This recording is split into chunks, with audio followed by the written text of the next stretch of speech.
دوستو آپ نے دیکھا کہ اس دن سابقہ وفاقی وزیر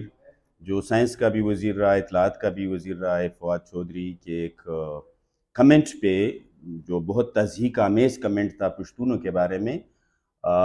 پشتونوں کے پورے اخلاقی نظام کے بارے میں جو ایک کمنٹ تھا، تبصرہ تھا، اس پہ شدید رد عمل سامنے آیا۔ یہ جو کمنٹ تضحیک آمیز کمنٹ تھا، یہ جو پروفائلنگ کے زمرے میں آتا ہے، سٹگمیٹائزیشن کے زمرے میں آتا ہے، تو یہ ایک الگ تھلگ کمنٹ نہیں تھا، یہ ایک الگ تھلگ تبصرہ نہیں ہے، یہ ایک پوری ذہنیت ہے جو یہاں پہ میڈیا میں، یہاں پہ درسی کتب میں، یہاں پہ پبلک ڈسکورس کا مطلب یہ ہے کہ یہاں کے لطیفوں میں پاکستانی کے پورے جو مرکزی حصہ ہے، دھارا ہے پاکستان کا، پنجاب وغیرہ اور شہروں کے جو علاقے ہیں، تو ان کی لطیفوں میں، ان کی ضرب الامثال میں، ان کے محاوروں میں، ان کی اصطلاحات میں آپ کو دوسری قوموں کے بارے میں، یعنی پشتونوں کے بارے میں، بلوچوں کے بارے میں، سرائکیوں کے بارے میں، سندھیوں کے بارے میں، ہزارہ کے بارے میں،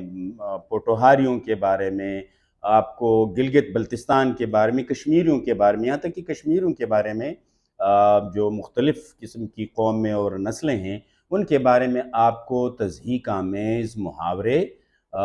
تضحیک آمیز لطیفے، اور درسی کتب میں ان کی تاریخ کو مسخ کرنا، میڈیا میں ان کے پورے کلچر کا مذاق اڑانا، ان کو پروفائل کرنا، ان کو سٹگمیٹائز کرنا، ان کی اندر غلطیاں ڈھونڈنا، پھر اس کو تفنن کا ذریعہ، تفریح کا ذریعہ بنانا، تو یہ ایک پوری ذہنیت ہے اور اس ذہنیت کو بنایا گیا ہے۔ تو اس ذہنیت کو بنایا اس لیے گیا ہے کہ یہاں پہ پاکستانی ریاست کے پورے نظریے میں، پاکستانی ریاست کی آئیڈیالوجی میں، پاکستانی ریاست کے بیانیے میں تنوع اور ڈائیورسٹی کو اور اختلاف فکر و نظر کو، اختلاف مذہب و عقیدے کو، اختلاف رنگ و نسل کو ایک قسم کا نقص سمجھا جاتا ہے، ایک قسم کی بیماری سمجھی جاتی ہے، جبکہ پوری دنیا میں تکثیریت کو، ڈائیورسٹی کو، تنوع کو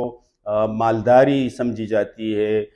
وہ ایک قسم کی رچنس سمجھی جاتی ہے، یہ ایک قسم کی دولت مندی سمجھی جاتی ہے۔ یعنی پوری دنیا میں ڈائیورسٹی، پوری دنیا میں تکثیریت اور تنوع، یہ مالداری ہے، دولت مندی ہے، رچنس ہے، لیکن پاکستان کے اندر یا پاکستان کے ریاستی بیانیے میں، ریاستی نظریے میں اختلاف رنگ و نسل، اختلاف مذہب و عقیدہ، اختلاف فکر و نظر، اختلاف جس طرح کا بھی ہو یا مختلف ہونا جس طرح کا بھی ہو، وہ نقص سمجھا جاتا ہے، اس کو الزام دھر لیا جاتا ہے، اس کو اپنی تمام تر غلطیوں کا ذمہ دار ٹھہرایا جاتا ہے۔ یہ اس لیے کیا جاتا ہے چونکہ شناخت کے ساتھ وسائل کا اختیار جڑا ہوتا ہے، حکمرانی کا حق جڑا ہوتا ہے،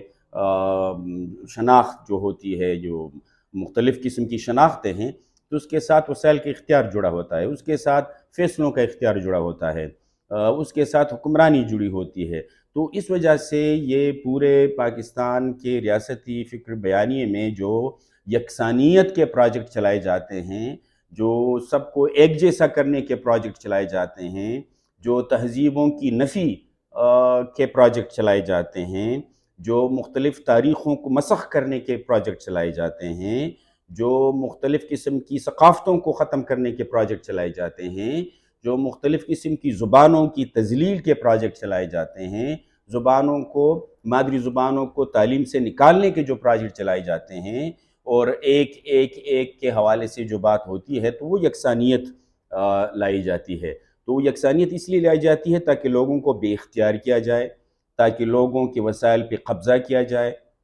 تاکہ لوگوں کو کے تاریخی حافظے کو توڑ دیا جائے، تاکہ لوگوں کی اجتماعی حکمت کو،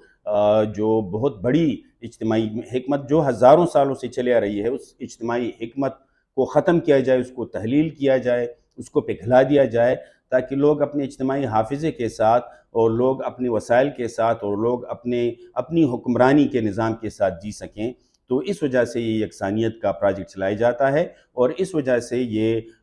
ذہنیت بن گئی ہے کہ مختلف قسم کی قوموں کو، مختلف قسم کی نسلوں کو، مختلف زبانوں کو، مختلف ثقافتوں کو، مختلف عقیدوں کو، مختلف مذاہب کو ایک یکسانیت کی شکل میں لایا جائے، اور ان کو بدنام بھی کیا جائے، ان کا مذاق اڑایا جائے، اس کو تفریح کے لیے استعمال کیا جائے، تو یہ پبلک ڈسکورس کا حصہ بن گیا ہے۔ علاج اس کا یہ ہے کہ پورے میڈیا کو، صحافیوں کو، دانشوروں کو، ادیبوں کو، سیاسی جماعتوں کو اس کے لیے ایک تو یہ کرنا ہوگا کہ پالیسی لیول پہ، پالیسی کی سطح پہ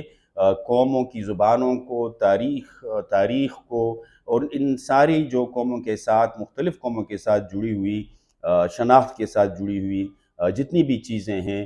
چاہے وہ تاریخ ہے، چاہے وہ ادبیات ہیں، چاہے وہ زبان ہے، چاہے وہ ان کا میوزک ہے، چاہے وہ ان کی شاعری ہے، ان سب کو نصاب کا حصہ بنا دیا جائے۔ ایک تو یہ، دوسرا یہ کہ جب بھی اور جہاں بھی کوئی بھی کسی قوم کے بارے میں، کسی نسل کے بارے میں، کسی عقیدے کے بارے میں، کسی کی فکر کے بارے میں بھی تضحیک آمیز لہجہ اختیار کرے، توہین آمیز لہجہ اختیار کریں، تو جس طرح اب فواد چودھری کے تبصرے کے خلاف ایک بہت سخت رد عمل سامنے آیا، تو اس طرح کا سخت رد عمل سامنے آنا چاہیے۔ تو یہ دو باتیں اگر ہوں تو شاید یہ ممکن ہے کہ کچھ عرصے بعد اس طرح کی صورتحال اس طرح کی صورتحال بن جائے کہ یہاں پہ تنوع تکثیریت کو مالداری سمجھا جائے، یہاں تنوع تکثیریت اور ڈائیورسٹی کو رچنس سمجھا جاتا ہے، دولت مندی سمجھی جائے،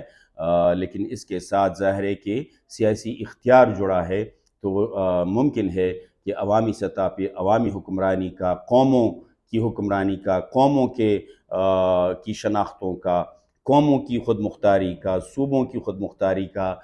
ایک پورا جو نظام ہے، یا پورا جو بیانیہ ہے، پورا جو نظریہ ہے، یا پورا اس کا جو فکری خد و خال ہیں، وہ ریاستی نظام کا حصہ بن جائے۔